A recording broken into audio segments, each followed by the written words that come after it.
Bledisloe Cup coming on Saturday night New Zealand time. And he joined us again. It's a very warm welcome back to the show. Tim Horan, thanks so much, mate. Hey, Martin, all good, mate. Happy to be on the show. Yeah, look, and I was just saying a little earlier as we started the program that here we are, it's Wednesday, and I mean, this may come as a massive surprise to you. The All Blacks versus Australia has kind of slipped under the radar a little. We're all a bit obsessed at the moment with the Women's World Cup. Yeah, there's been a lot of sport on, hasn't there? Wimbledon and the Ashes, and of course the Ashes is very important for us, and lots happening in sport. That the Wallabies, of course, take on the All Blacks on Saturday night, MCG, expecting over 80,000 people, which is a good roll-up considering that Melbourne are quite keen to get the Rugby World Cup final here in 4 years' time. Would that be the best stadium in Australia to play it at? Is the MCG considered the number one? For different sports, it'd probably be considered number one, but for Rugby Union, Suncorp Stadium, I think in Brisbane, is where the Wallabies have most success, and it's rectangular ground. Yeah.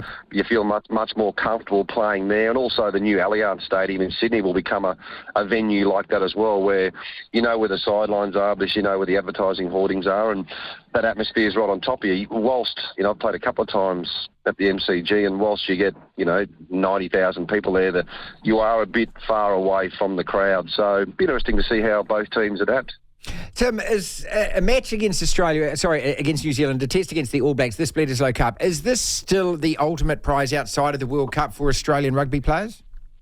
Oh, definitely, yeah. And I think at the moment where the Wallabies sit, it's more about being competitive. I think that's what I'm looking for. I don't think the Wallabies will win, but most times against the All Blacks, you're saying I think the Wallabies by 1 or 2 or 3, but you obviously want to try and support the way they're going. But I think that would be tough for the Wallabies. They're getting a few players back from injury. I've played a couple of games now, but yeah, certainly the Bledisloe Cup's one we want to get back at some stage. But on the flip side, the All Black players, I don't want to be, in the first team that's giving it back to the Wallabies in 20-odd years. Look, one of the questions I had down to ask you, I might as well ask you now, is just in terms, there's been some talk about the Ashes, and of course, because of the rain, doubt test at Old Trafford, do you change the format of this? Do you change the format of the Bledisloe Cup? Are you still happy with the idea, hey, you got to win it, that means you got to win 2 test matches? Yeah, it's difficult, and these days of the amount of games that the players are playing, do you go to 3 test matches? I think probably something like every 4th year you have a 3 test match series, and in between that probably just 1 test match a year.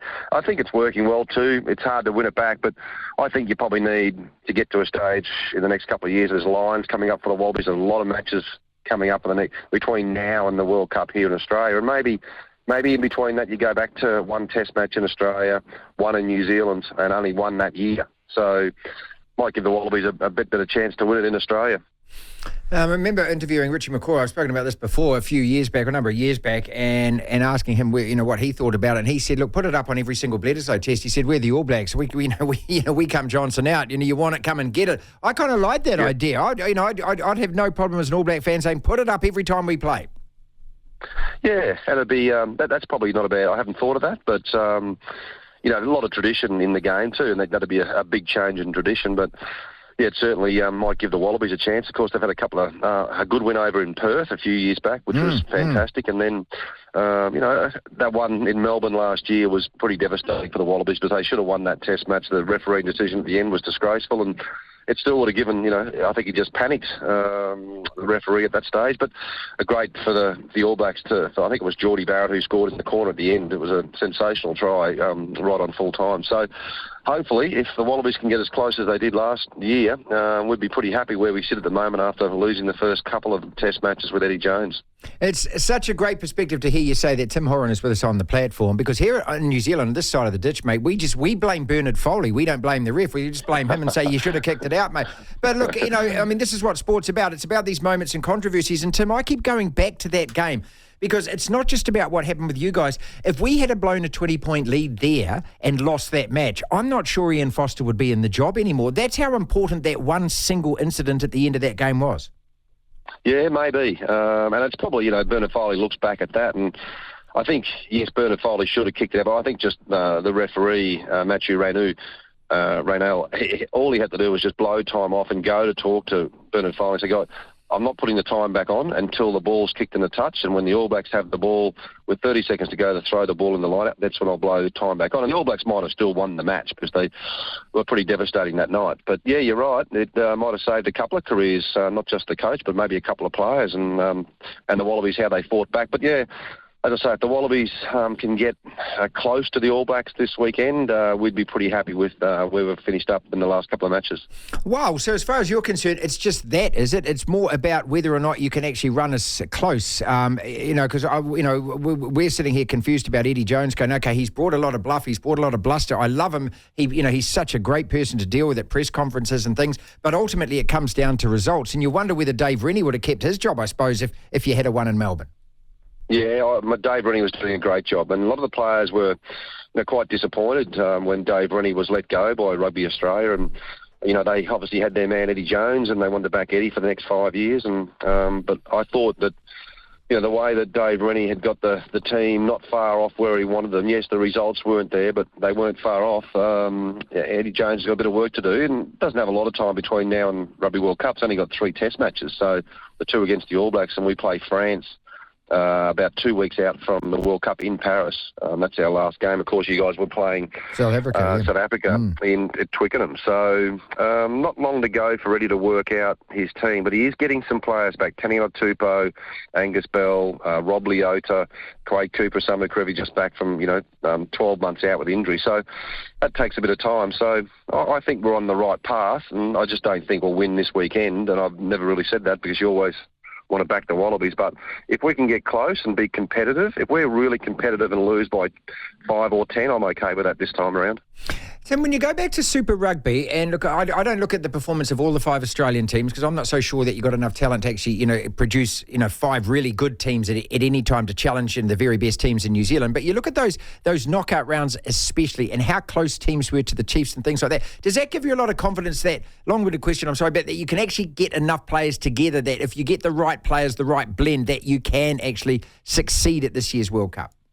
Yeah, I think, Martin, this year's World Cup, so I think it's the next World Cup here in Australia. When we host that in 27, we've got to be able to make sure our pathways, our 20s, of course, our 20s had a good win against the All Blacks there a few weeks back.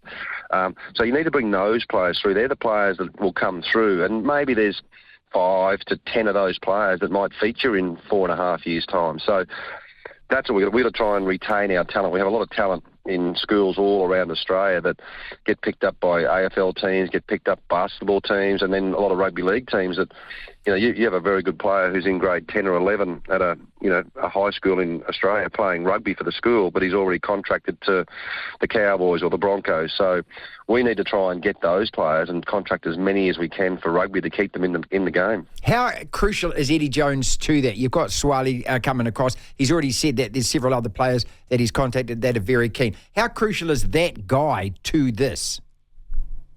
Yeah, pretty crucial to the vision of where he wants to take the Wallabies in the next 5 years, and hopefully he's there for 5 years. You don't want to be bundled out of the World Cup early and then you lose 3 Test matches in a row to the British and Irish Lions. That'll be tough. But hopefully, if Eddie's here for the longer term, for 5 years, and people can see a pathway to, a vision for this Wallaby team to be back where it should be, back where it was sort of, say, 15 years ago, I think, that people will follow Eddie.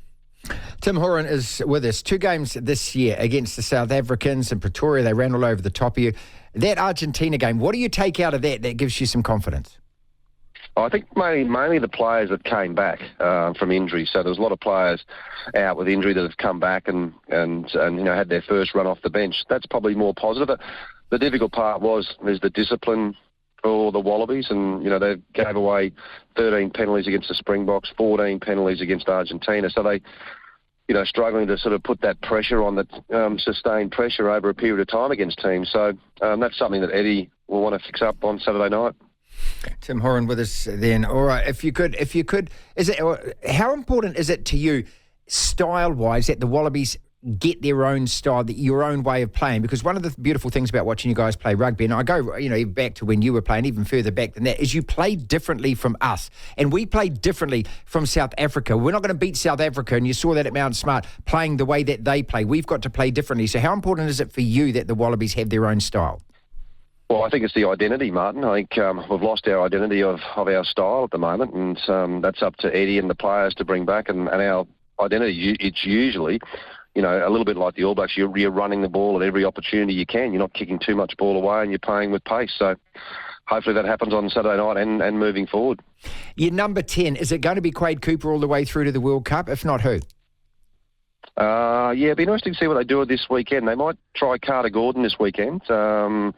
And maybe take McDermott at 9. So there might be a new 9-10 combination, or they give those players a bit more time. But, yeah, definitely Quade Cooper, Carter Gordon between now and the Rugby World Cup and during the World Cup. Just depends on who starts and how much time they get. Look, I always feel reluctant to ask you questions about the All Blacks because I kind of feel like I can understand from your point of view. You're a very proud Wallaby. Why the hell do you care about the All Blacks? But just from a rugby perspective, Tim, when you're looking at that All Black midfield, we've tried since Conrad and Mata, two guys who... and please, allow me to put them in the same conversation as you and Jason Little. Just absolutely world-class for years, won World Cups, dominated for so long. We've struggled to replace those guys. What are your thoughts at the moment on Geordie and Rico? Oh, I think that what the All Blacks are doing is trying to get the best players and then fit them in somehow. That's what they're doing with, Bodie Barrett as well, and they're just trying to fit them in. And at the moment, Will Jordan's your best 15 that you've got, and he's playing on the wing. So that may change leading into Rugby World Cup, but a bit good to see Quinn Tupai come back with his knee. So he's just back playing. So it'd be nice to see him. I quite rate him and the way that he's been, come back from that injury 10 months ago to be back on the field playing. It's a great effort from him. Tim, is it always a struggle in terms of rugby? Were you saying before, I just want to go back to that, were you talking about you talk basketball and league, and you talk about AFL and your best athletes trying to, it's a private school system. I don't know how many people understand in New Zealand. It's not like you've got every single cow in the paddock to choose from.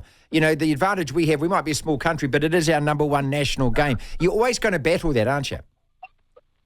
Yeah, you are, and it's always difficult, for us in Australia competing against so many different codes. So, but to get 80-odd thousand on Saturday night will be huge for us. All right, then, let's go back to the Ashes, because you did mention that earlier, mate. You happy about that? I mean, because the Poms are bleeding, mate, and they're saying, that bloody rain saved you. Did rain save you, or are you always going to win at the Oval anyway? It's funny. That's the rules of the game, isn't it? But winning those first two Test matches was pretty important for the Aussies. And Bazball wasn't so good in the first two Tests, but no. The third and the fourth one, he certainly turned the sport around, which is great. All right, finally, then the Women's World Cup and the Matildas getting a lot of coverage. Your place? They are, yeah. It's Sam Kerr. It's all about her at the moment. At least she can get back from this calf injury. So time will tell. But if she's back, I think we'll go deep in the tournament. If she struggles, which I'm hearing it might be a torn calf, not a strained calf. But huge crowds in Australia at the moment for all sports. All right, we've got two matches then coming up against you blokes in the next week or so. Can't wait. Two Bledisloe Cup matches. Does it square 1-1? Are you going to pinch one of these? Just give us this one on Saturday night and we'll let you have the one in Dunedin, eh? All right, Tim. Always a pleasure, mate. Thanks so much for joining us. Brilliant. Thanks, Martin. Good to chat, mate. Tim Horan with us. 80 tests for the Wallabies, over 100 games for Queensland. Damn, he was good.